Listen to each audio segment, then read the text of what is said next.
आज हम देखेंगे अनवांटेड प्रेगनेंसी का मैनेजमेंट क्या होता है।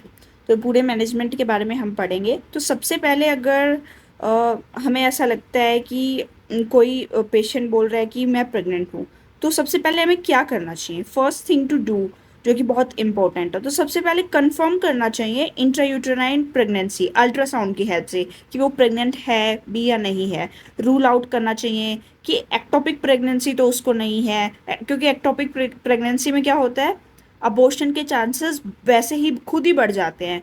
चेक फॉर हीमोग्लोबिन लेवल, क्या पता हमें ब्लड चढ़ाने का नीड हो, तो इसलिए हमें उसका हीमोग्लोबिन लेवल पता करना चाहिए। ब्लड ग्रुपिंग भी इसी वजह से पता करनी चाहिए। And R H typing, R H positive, R H negative, two types का आर एच फैक्टर होता है, तो वो भी हमें पता करना चाहिए। जेस्टेशनल एज, कौन सा ट्राइमेस्टर चल रहा है, कौन सा वीक चल रहा है, कौन सा मंथ चल रहा है, ये सब कुछ हमें पता करना चाहिए पहले। हमें कोई भी प्रेगनेंसी को डायग्नोज करने से पहले, मतलब प्रेगनेंसी को बताने से पहले।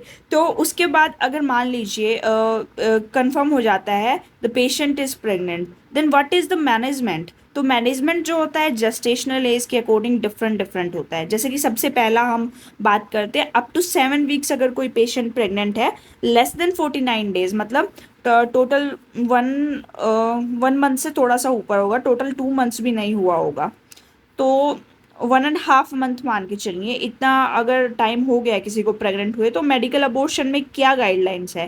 फर्स्ट डे अगर उसको हम देंगे मीफीप्रिस्टोन 200 mg की टैबलेट आती है ओरली।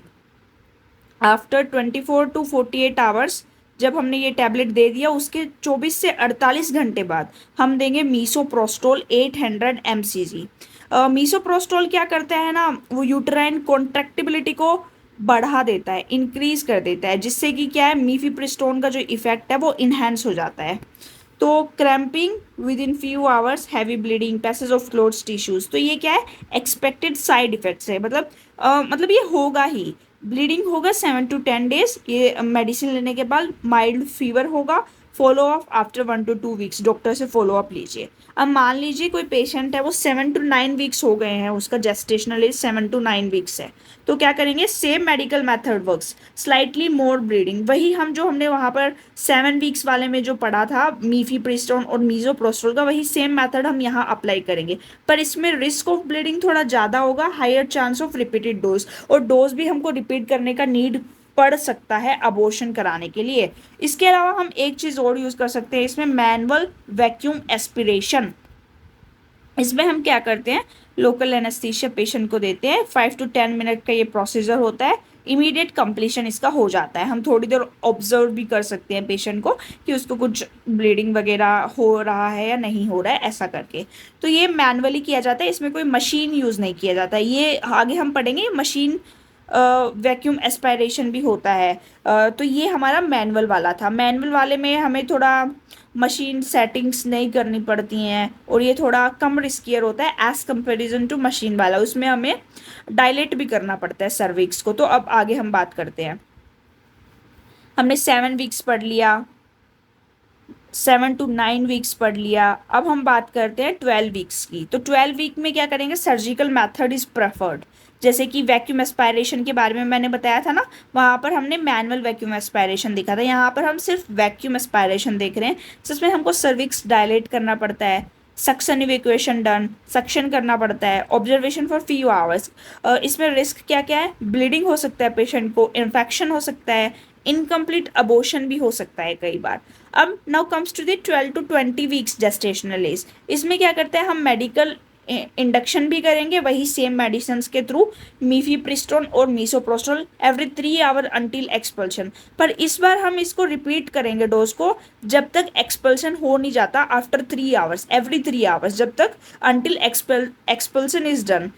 दूसरा हम कर सकते हैं इसमें डायलेशन एंड इवेक्यूएशन, वही वाला वैक्यूम एस्पायरेशन वाला method, done in hospital setup, require monitoring, higher bleeding risk. जो मैंने नोट्स दे रखे हैं वैसे ही आप एग्जाम में लिखोगे तो आपको अच्छे नंबर पक्का मिलेंगे। Now comes to emergency contraception. मान लीजिए हम प्रेगनेंसी को, इम्प्लांट होने को ही कंट्रोल कर लेते हैं, उससे पहले ही मतलब इम्प्लांट को रोक देते हैं, तो प्रेगनेंसी होगी ही नहीं इम्प्लांट को अगर हम रोक देंगे तो। उस मेथड को हम इमरजेंसी कॉन्ट्रासेप्शन मेथड करते हैं. It is effective only with in 72 hours. This prevent pregnancy. This is not abortion. Abortion के अंडर नहीं आता. अभी हमने ऊपर जो मेथड्स का बात किया था वो सारे मेथड्स क्या थे, अबॉर्शन के मेथड्स थे. अभी हम जो बात कर रहे हैं वो क्या है, प्रिवेंट्स प्रेगनेंसी. तो इसके लिए एक बहुत ही फेमस मेडिसिन है लीवोनॉर्जेस्ट्रॉल. 1.5 mg सिंगल डोजेस का लेना पड़ता है. दूसरी क्या है, यूलिप्रिस्टल एसीटेट. बट मोस्टली इंडिया में लीवोनॉर्जेस्ट्रॉल का काफ़ी यूज़ किया जाता है.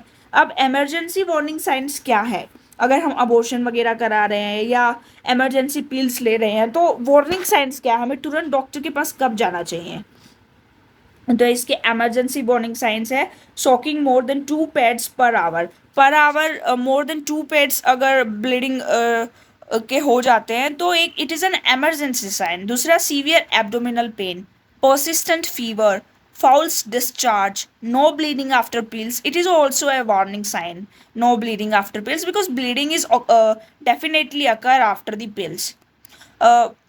ये है. तो ये सारे के सारे क्या थे, हमारे इमरजेंसी वार्निंग साइंस थे कि हमें तुरंत मेडिकल हेल्प सीक करनी चाहिए. ओके, तो आई होप आपको ये समझ में आया होगा. पर लास्ट में मैं आपको ये कहना चाहूँगी कि कोई भी मेडिसिन अबॉर्शन के लिए या इमरजेंसी कॉन्ट्रासेप्शन के लिए अपने आप से मत लीजिए. गायने के पास जाइए, वो आपको प्रिस्क्राइब करके दे तभी आप कोई भी मेडिसिन लीजिए. वरना ये आपके लिए काफ़ी मतलब डेथफुल साबित हो सकता है, बहुत हार्मफुल साबित हो सकता है. इसीलिए बिना किसी कंसल्टेंट के इन मेडिसिन को नहीं लेना चाहिए. Thank you so much. आपको कोई भी डाउट हो तो आप कमेंट सेक्शन में पूछ सकते हैं. Thank you so much.